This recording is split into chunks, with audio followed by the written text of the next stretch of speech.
Welcome to Ron and Brian's Q&A Tuesdays. Today's topic is prepping your home for sale. Let's get started. That's funny. Best time to sell your home is when you're ready to sell. I wouldn't say that there's a better time than others. There's the myth out there that you put it on in the spring when lots of homes come out and buyers are looking, but I personally feel anytime's a good time to list your home. I agree. I think it's just whenever you're ready, whenever your home is ready to go, you've got to prep for market, you selected the best agent you can. Some people think they want to avoid the winter months because it's harder to sell, but really inventory is usually down a little bit in winter, so it's less competitive. You'll have less houses competing against yours to sell. So it doesn't matter. It's personal. It's whatever your story is in life, and when that time is right, it's right. It just depends on your financing. It depends on, the lender you're working with is really going to have to advise you and walk you through your personal, financial situation. You could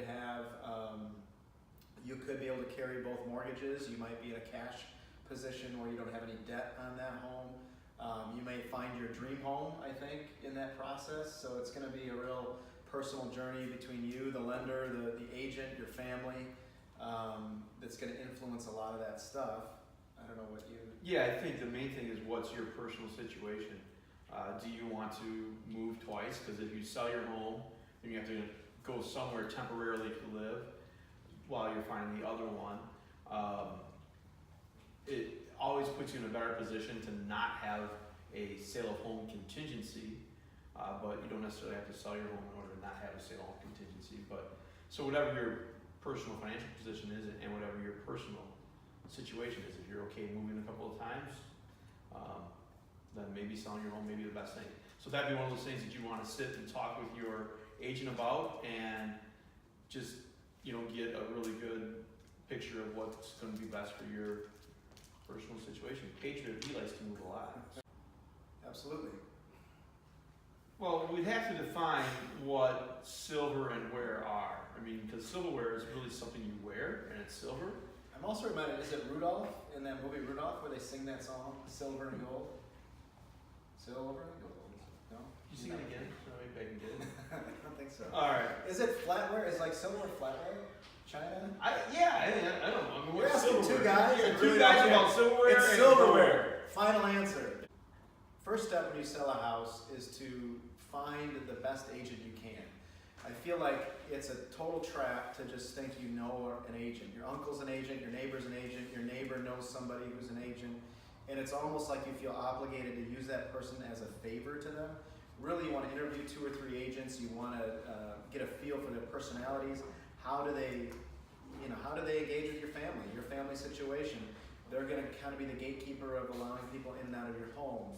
There's a trust factor there. Are they really going to work on your behalf? It's one thing to just throw a sign in your yard, and sometimes people think the work sort of ends there, but that's when the work begins. You got to go sell your house. So what's the marketing involved? Is it digital? Is it more traditional? Is it a combination of both? What advice do they have as far as prepping your home for sale? And really, how are they going to work for you? They should be serving you, and you should be hearing that in your answers. Yes, I agree. And really, it just boils down to... What was your final answer on the silverware thing? The silverware? Gold, if it's a gold fork, like a solid gold fork, where were you coming down on that? So is it goldware? Again, if it's silverware or goldware, that's something you wear. Whereas... What does that even mean? This is goldware. You're dumbfounded. We're talking about things you eat with. You have not seen the chain with a fork around it. I understand what you're talking about. You always have to have a fork in case you're. This isn't a rap video. She's asking if you sit down to a plate and you have a solid gold fork. Is that silverware, or are you going to call that goldware? Not something you literally wear. Something you're going to eat with. I'm going to call it silverware. That is just the best way for you to sell your home, and obviously we're 2 agents and we're going to tell you that, but you hire a professional to do a professional's job and to do what they need to do. A real estate agent, it's proven over and over if you look at the statistics, if you hire an agent, you will end up making more money in the end for you. Yeah, and the national data says about 8 to 15% more money if you hire the agent. In worst case scenario, net about the same in the worst studies out there. But depending on the market condition and depending on your area that you're living, it is more money, like Ron just said. So that's one reason. Also, you just don't know all of the things you don't know about selling. So if I need attorney work, if I need a mortgage, if I need, a landscape project, I'm going to build retaining walls, I'm going to hire the best person out there, the expert. And that's what real estate agents are. They're licensed to do this work. They work in this industry. They understand market conditions in ways that, that other people don't. And really, that's the main reason. And then there's these subtle reasons like negotiating. The reason you're going to get more money when you hire a real estate agent is all the negotiating points. You're going to negotiate the sale price or the list price. So that means an agent is going to go out there and study the market, study the conditions, come with the best list price. And then you'll get Patriot if you work with us, if you list with us, so that's good. And then you're going to negotiate, when you take an offer. Somebody's going to offer you $300,000, maybe you've got to list it for $315,000. That agent is going to be there to negotiate on your behalf. And you say, well, then the negotiating's over. I've agreed on a sale price. It's not, because then you're going to have a home inspector, and then there's going to be a whole new set of negotiating factors. Then you're going to have an appraisal you got to go through. Then there could be more negotiating. You need a negotiator there, which is another important reason, and it's the reason the national data supports you're going to earn more in the end of your sale when you hire an agent. Yes, and it just goes back to hiring the right agent, which we talked about a little bit before. Not agents are all equal, and that's right. Right, especially if you hire one of us, we would appreciate a solid gold fork that we can use as silverware. So that would be our only expectation, I think, at this point, right? Correct. So if you use us, that's kind of part of the deal. 100% yes. How couldn't it? You see, what a dumb question. There are people in this world who have to have hair. Then there are those it's a security thing that got created that said, look at how beautiful these heads are intended. Yeah, it's just the way it is. So, and yes, in order to be a quality real estate agent, you have to be bald.